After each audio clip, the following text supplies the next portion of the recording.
right, today we are going to learn about multiplying integers. Okay, it's lesson 1.4, and what you should be able to do is learn the rules for multiplying integers and also know that they apply for dividing as well. But please know that these are not the same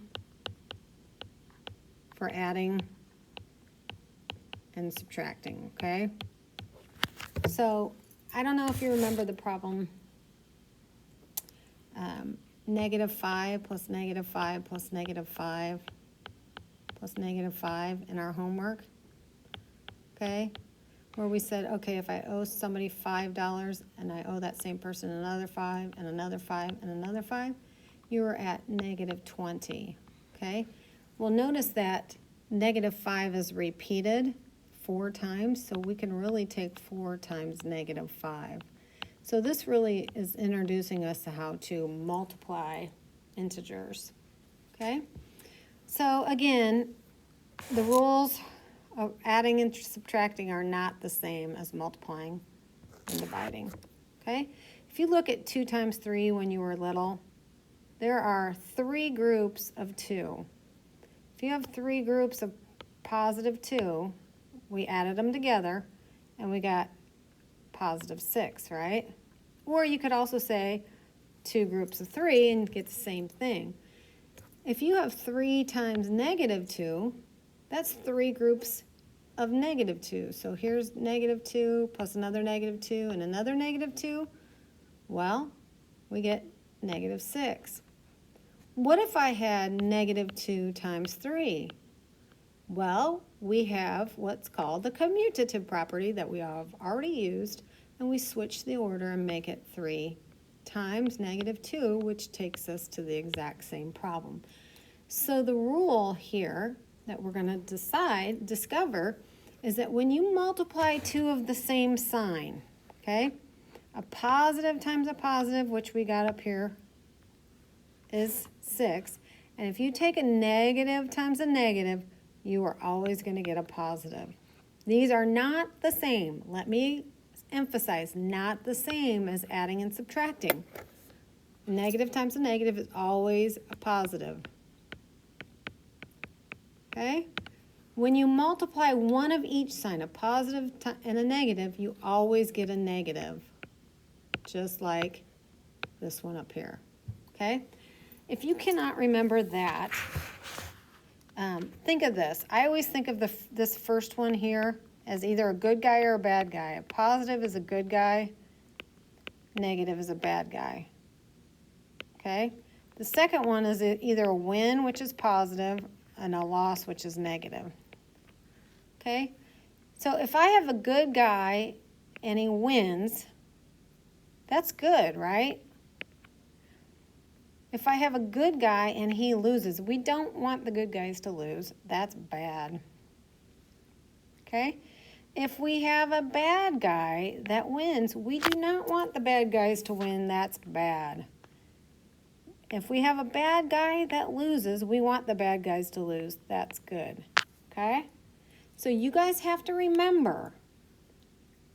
You have to remember, if it's one of each, you are going to get a negative answer. So if you're strictly multiplying 2 numbers together, first determine the sign. If it's one of each, either way, it's going to be negative. Okay? So let's look at some of these problems. Number 1, it says -8 times 3. This one's a negative, and it says times a positive. I know that has to be a negative answer because there's one negative. And then I just take 8 times 3, which is 24.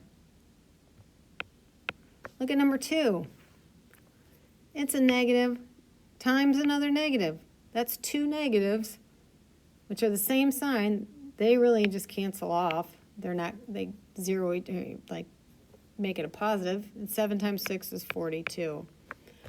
3 is 6 times -4. This is a positive times a negative. There's one negative here, so it has to be a negative answer, and that's 24.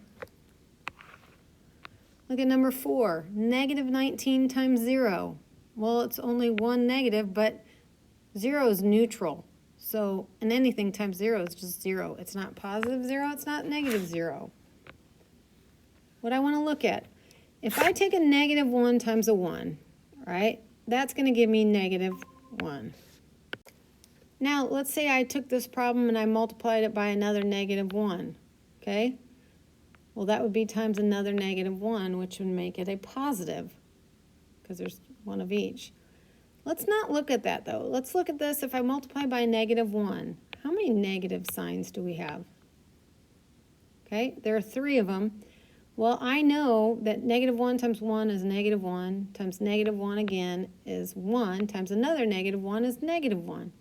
What happens if I multiply by another negative? Well, now I have 4 of them.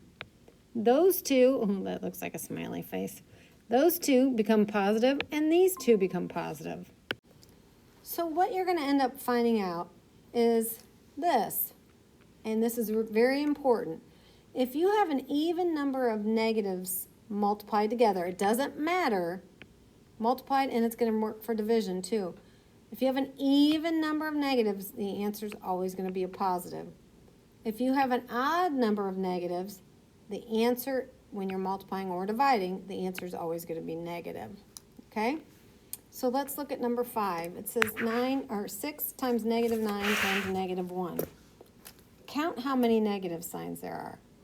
There's 1, there's 2. It's all multiplication. So what we're doing, we have an even number, so we know these are going to go away. And you just take 6 times 9, which is 54, times 1 is just 54. If I had something like negative 2 times negative 3 times negative 4, there are 3 negatives, so you know your answer would be negative. 2 times 3 is 6, times 4 is 24, so you know your answer is negative 24. Okay? Now you got to be very careful on these. Number 6 says negative 4 squared. What does that mean? It means take negative 4 times negative 4. How many negatives are you multiplying together? 2. So we know our answer is going to be positive 16. Number 7, this is saying the opposite of 5 squared. So what you need to do is you need to take your exponent. You need to take 5 times 5 first, which is 25. What's the opposite of 25? It's negative 25. Make sure you guys see the difference. This one, number 6 is in parentheses, number 7 is not. When it has negative 3 cubed, write down what that means. It means negative 3 times negative 3 times negative 3. There are 3 negatives being multiplied together. That's an odd number, so we know our answer is going to be negative. 3 times 3 is 9, times 3 is 27. So that answer is negative 27. All right, it says evaluate when A equals 3, B equals negative 2, and C equals negative 5. A, B squared. So first thing we're going to do is put down 3. Remember, this means times B. Since B is negative, remember when we did powers, you're going to do negative 2 in parentheses squared. This becomes an order of operations problem. Are there any parentheses you can do? No, that just holds the negative. Are there any exponents? Sure is. That means to take negative 2 times negative 2, right? We got to do that first. Since this is a multiplication problem and that's multiplied back on, I'm going to put the 3 times out front. That'll make it a little easier. So how many negatives are you multiplying together? 2. So that means it's a positive answer. 3 times 2 is 6, times 2 is 12. Or if you did it like this, if you did these two together, negative 2 times negative 2 would be 4, and then 4 times 3 is 12. Okay, find the next 3 numbers in the sequence. 4, negative 8, negative 16, negative 32. The pattern, notice that it looks like you're multiplying by 2, right? But it switches the sign. When it does that, that means you're multiplying by negative 2 each time.